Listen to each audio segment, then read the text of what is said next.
Hi everyone, Stepan here. In round 7 of Split Open, I played a high-rated opponent, Nd2 Nf6 from Germany, a very strong player who almost always plays the French defense. He used to play the Sicilian and some other stuff in the past, but recently he's been playing the French. So I was pretty sure that he was going to respond to e4 with e6, and he probably was sure that I was going to play the Tarrasch with knight d2.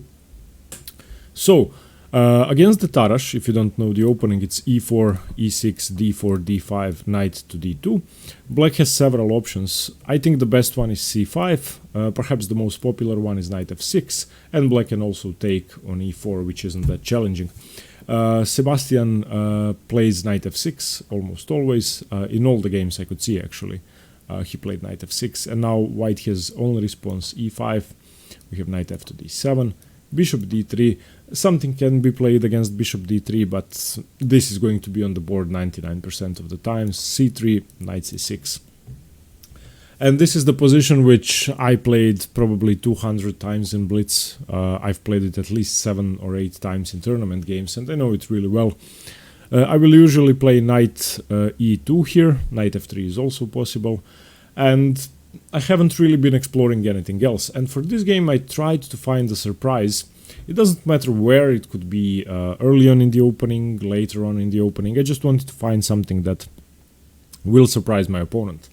And after about 2 hours of analyzing all of these positions, looking at example games and trying to find something interesting that I haven't seen before, I stumbled upon this move, Queen g4. And according to the database here on Lichess, it has only been played 5 times. I'm not sure if it's, well, that's only high-rated games, probably it has been played more often.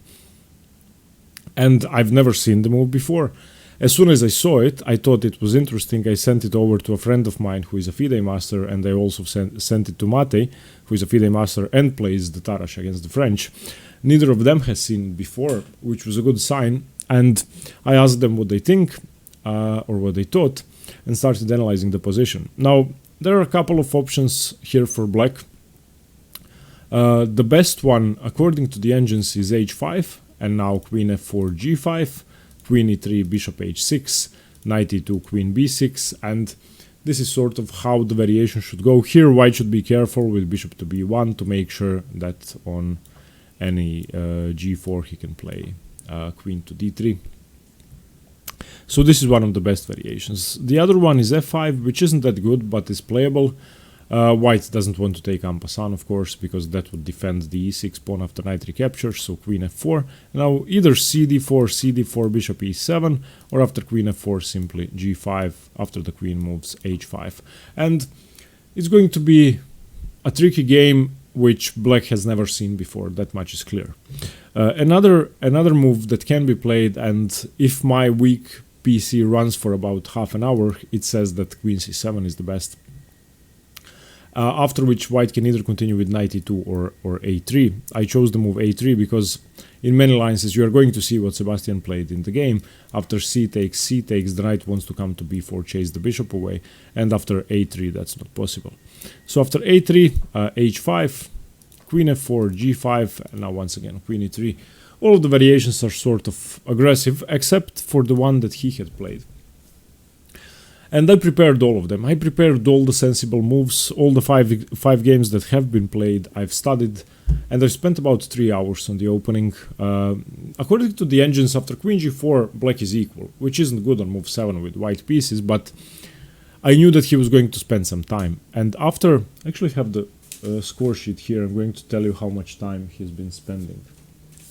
Okay.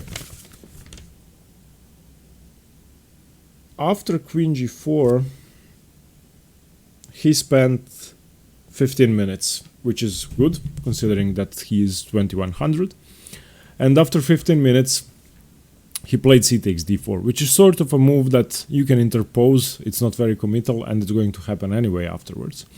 And after c takes d4, he played knight b4. And now I knew the variation, so I played a tempo. I played bishop b1, and he, I don't know if he thought long here.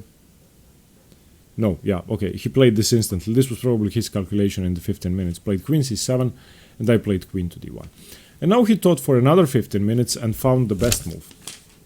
The best move here, or the best plan here, is to play b6, bishop a6. That's the only way to develop your bishop. And it's going to weaken the c6 square, so it's going to be hard to create an outpost for the knight.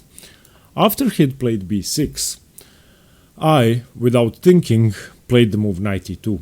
And as soon as I played the move knight e2, I realized that I've made a mistake. So this was still my preparation, obviously. A lot more of this was my preparation. So after the move b6, my preparation was a3, knight c6, knight e2, bishop a6, knight f3, knight a5, which was the best move, b4, bishop e2, king e2, knight c4.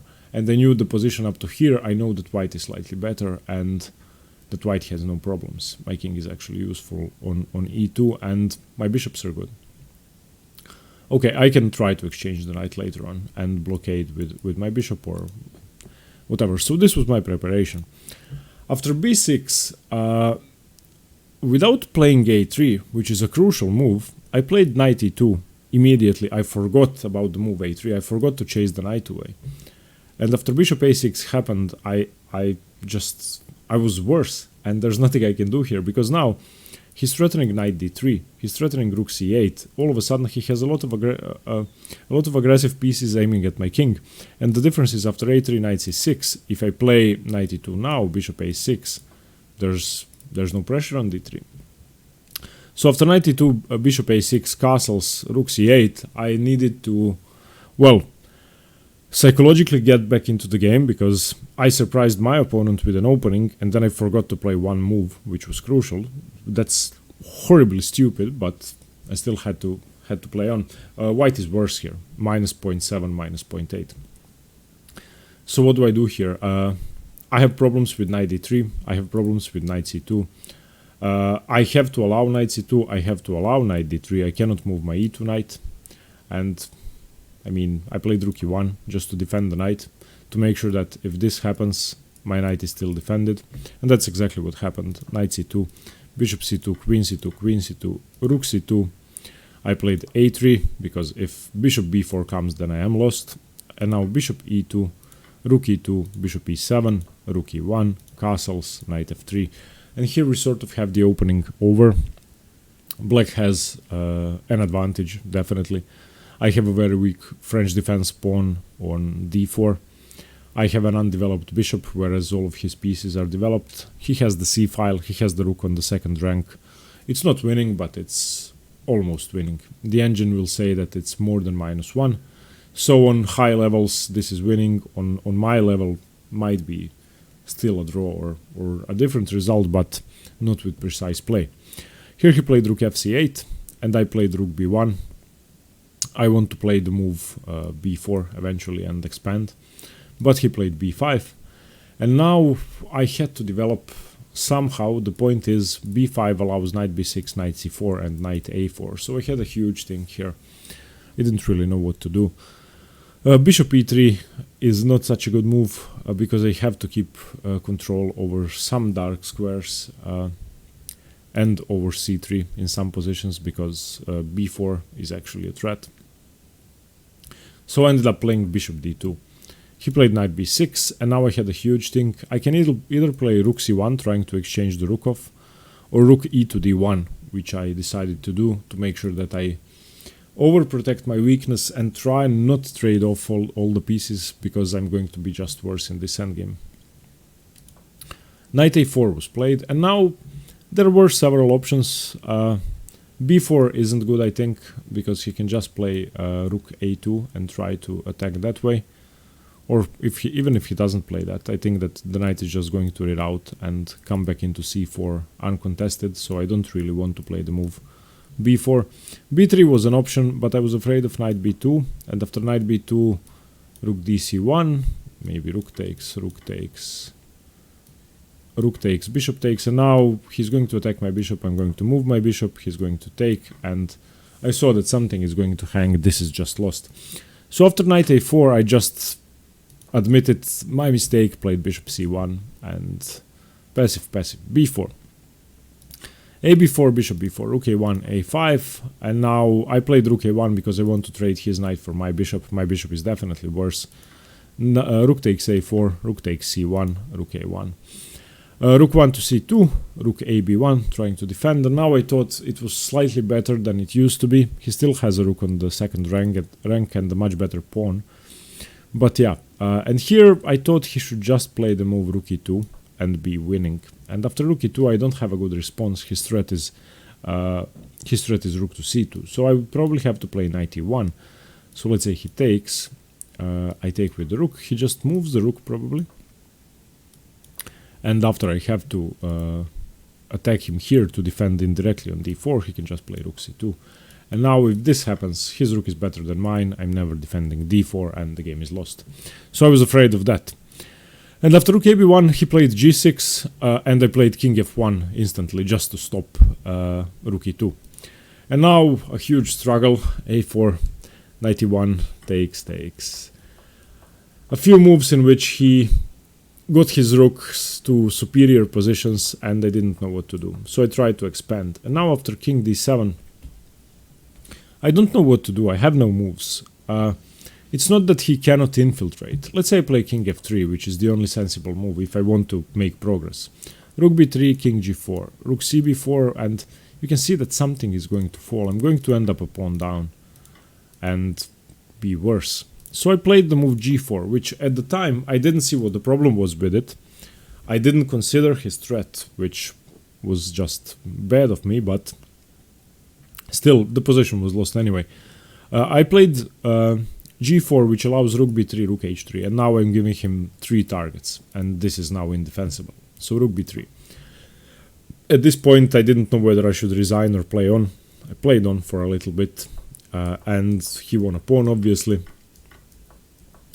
And here he played the move king c6, rook c2 check, king b5, and here I thought, well, to hell with it, I'm just going to play rook c7, allow him to take on f4, maybe there are some tricks.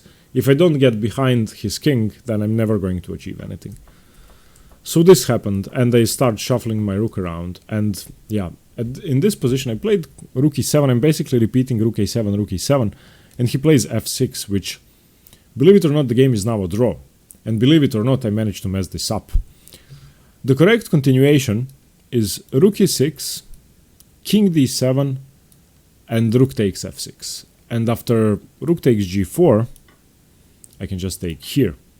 After rook takes f6, if he takes here, I take here. Let's say king e6, king d4. I just, let's say he takes, and I take here. This is a draw. If anybody is better, I'm better. Maybe white can win this. So rook takes f6 wouldn't be a good move. After rook takes f6, rook takes g4 would be okay. And now rook h6, rook b4, rook d6 check, king e7, rook d5, king e6. The game is a complete draw. And after f6, I did play rook takes e6, he did play king d7, and I played rook d6 check, which just loses. King e7, rook takes d5, and it's not the same. It's lost. Rook d4, ef6, and this is a lost endgame.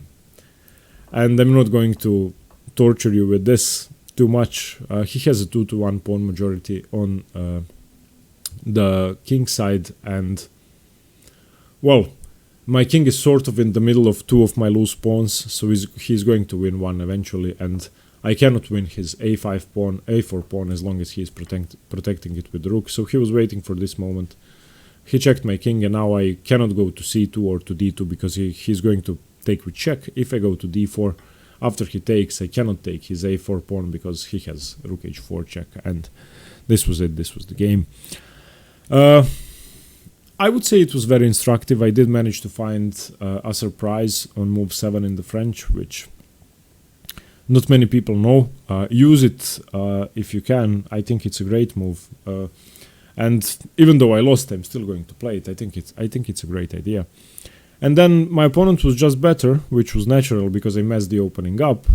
And then he blundered into a draw, which I didn't see because I was so frustrated for losing. So another psychological problem: if you're losing, you should probably still be using chances to equalize and not desperately be waiting for the game to finish. So not an easy game, but I learned a lot from it. I can say I analyzed the game thoroughly myself for about 5 hours. There were a lot of chances for him to get an even better position, and after what I should have played a3 and then knight e2 later, it would have been much harder for him to play. Still, he chose the variation I wanted least, this with cd, cd and knight b4, but yeah. Okay, I hope my surprise weapons work better next time. Thanks very much for watching. You can find our correspondence game in the community tab with the daily move. Thank you very much for watching, and stay tuned for more chess. Bye bye. Thanks.